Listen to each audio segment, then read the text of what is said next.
Gandang umaga. So ayan, tayo ay nagluluto ng ating sinutanghunan na manok. Ayan na po, kulong-kulo na. Yun. So yun guys, ayan, palambutin na lang natin at lalagyan na natin ng sutanghon. So yun na guys, o diba, nagraba-raba ng apoy sa ating blower kalan at ayan, kulong-kulo na po siya mga palangga. Kailangan ng lumambot at sinusundo ng ating pagkain. Ayan, dahil nagugutom ng ating mga trabahador. So yun guys, yun. Kulong-kulo na. Malapit na siya lumambot mga palangga. At ayan naman po ang ating sutanghon.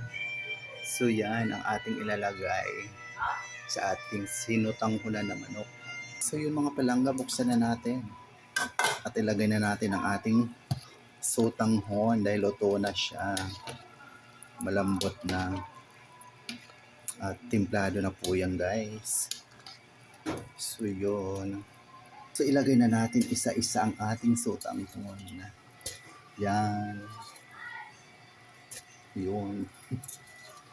Para lumambot na din. Yan. Ayan pa. Ayan pa. Ayun pa. So yun. So ayun guys, atin halo-haloin at nang maghiwa-hiwalay po yung sutanghon. Dahan-dahan lang po tayo mga palangga at nako, kumukulo po ang sabaw. Ayan na po yung sutanghon guys. O diba? Ayan. So ayan na guys. Ayan na po ang sutanghon.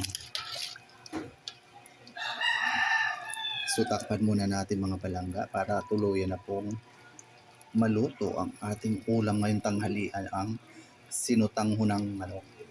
So yun guys, buksan na uli natin at ayun na, luto na. Oh. Ayun po, tara na tayo na mananghalian. Oh, ang yummy naman. Tara na mga palangga, samahan niyo muli kami ng aking pamilya sa aming hapagkainan. Ayan, sa aming simpleng lutong bahay na pagsasaluhan, ang sinutangkunang manok. Muli maraming salamat sa patuloy na pagsubaybay palagi sa aking mga mamunting video sa Ramil Habdor Ella Vlog. Thank you so much for watching, sharing, follow, and like. Love, love, love po. God bless us all po. See you sa next video. Ayun, bye for now. Luto na po. Yummy. Bye.